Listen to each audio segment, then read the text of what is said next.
सोचिए, किसी महिला का अपमान करना ये कितना सीरियस क्राइम हो सकता है। आज हम इसी सवाल का जवाब ढूंढेंगे, वो भी एक सच्ची कहानी के जरिए। हम समझेंगे भारतीय न्याय संहिता यानी बीएनएस के सेक्शन 74 को। तो चलिए सीधे कहानी में चलते हैं। तो कहानी की शुरुआत होती है झारखंड के एक छोटे से शहर की एक अदालत से।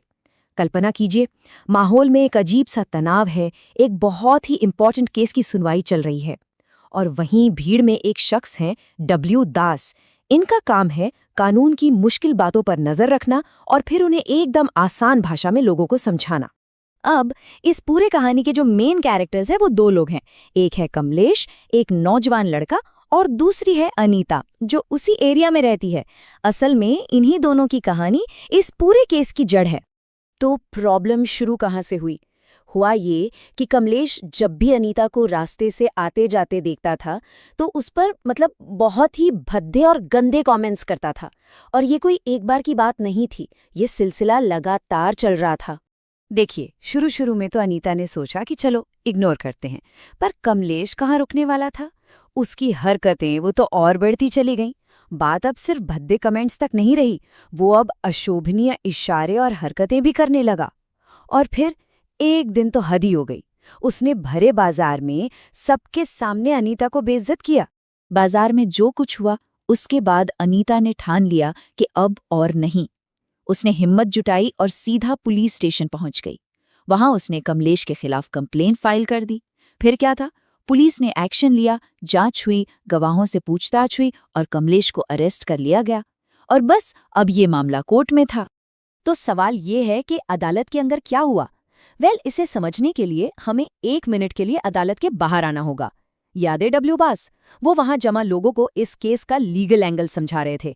क्योंकि ये जो पूरा मामला है ना, ये सीधे सीधे भारतीय न्याय संहिता के एक बहुत ही खास सेक्शन से जुड़ा हुआ था। डब्ल्यू दास ने लोगों को बताया, देखो, अगर इस केस की तह तक पहुंचना है तो हमें भारतीय न्याय संहिता यानी बीएनएस के सेक्शन 74 को समझना ही होगा। तो सवाल उठता है, आखिर ये सेक्शन 74 है क्या चीज? सेक्शन 74 बिल्कुल क्लियर है। ये कहता है कि अगर कोई भी किसी महिला को भद्दे शब्दों, इशारों या हरकतों से परेशान करता है तो ये एक पनिशेबल ऑफेंस है, यानी दंडनीय अपराध है। साफ है, ये कानून सीधे तौर पर महिलाओं के सम्मान की रक्षा के लिए ही बना है। चलिए अब वापस कोर्ट रूम में चलते हैं। गवाहों के बयान सुने गए, सारे सबूत देखे गए और इन सब के आधार पर अदालत ने अपना फैसला सुनाया। मेन क्वेश्चन ये था कि कमलेश ने जो कुछ भी किया, क्या वो कानून की नज़र में वाकई एक जुर्म था?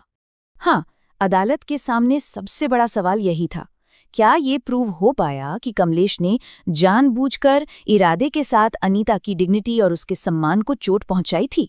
सोचिए, पूरा का पूरा केस इसी एक सवाल पर आकर टिक गया था। और अदालत का फैसला आया, हाँ, कमलेश को दोषी पाया गया। कोर्ट ने ये माना कि उसकी हरकतें साफ साफ बीएनएस के सेक्शन 74 का उल्लंघन थीं। और ये फैसला, ये अपने आप में एक बहुत बड़ा और मजबूत मैसेज था कि इस तरह का बिहेवियर बिल्कुल बर्दाश्त नहीं किया जाएगा। ठीक है, फैसला तो आ गया, लेकिन अब बात आती है सजा की और सबक की, कि इस तरह के जुर्म के लिए कानून में सजा क्या है और इस पूरे केस से समाज ने क्या सीखा। तो देखिए, कानून के हिसाब से ऐसे जुर्म के लिए दोषी को 3 साल तक की जेल हो सकती है। जी हाँ, 3 साल। इससे साफ पता चलता है कि ये कोई छोटा मोटा मामला नहीं है, ये एक सीरियस क्राइम है। और बात सिर्फ जेल पर खत्म नहीं होती, इसके साथ साथ कोर्ट दोषी पर जुर्माना यानी फाइन भी लगा सकती है। तो इसके जो नतीजे हैं वो काफी गंभीर हैं, पर्सनली भी और फाइनेंशियली भी। और पता है, इस केस का असर फौरन देखने को मिला। जैसे ही कोर्ट की कार्रवाई खत्म हुई, कई लोग डब्ल्यू दास के पास पहुंचे। उन्होंने कहा कि आज जाकर उन्हें समझ में आया कि किसी भी महिला के सम्मान को चोट पहुंचाना कानून की नज़र में कितना कितना बड़ा जुर्म है। और आखिर में डब्ल्यू दास ने भी सबको यही बात समझाई। इस पूरी कहानी का निचोड़ बस इतना सा है कि हमें हमेशा महिलाओं का सम्मान करना चाहिए और कानून को मानना चाहिए। ये सिर्फ कोई लीगल ड्यूटी नहीं है, बल्कि हमारी सोशल रिस्पॉन्सिबिलिटी भी है।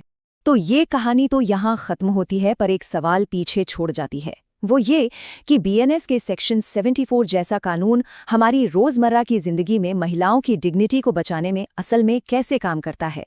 इस पर सोचिएगा जरूर। हमारे साथ जुड़ने के लिए शुक्रिया।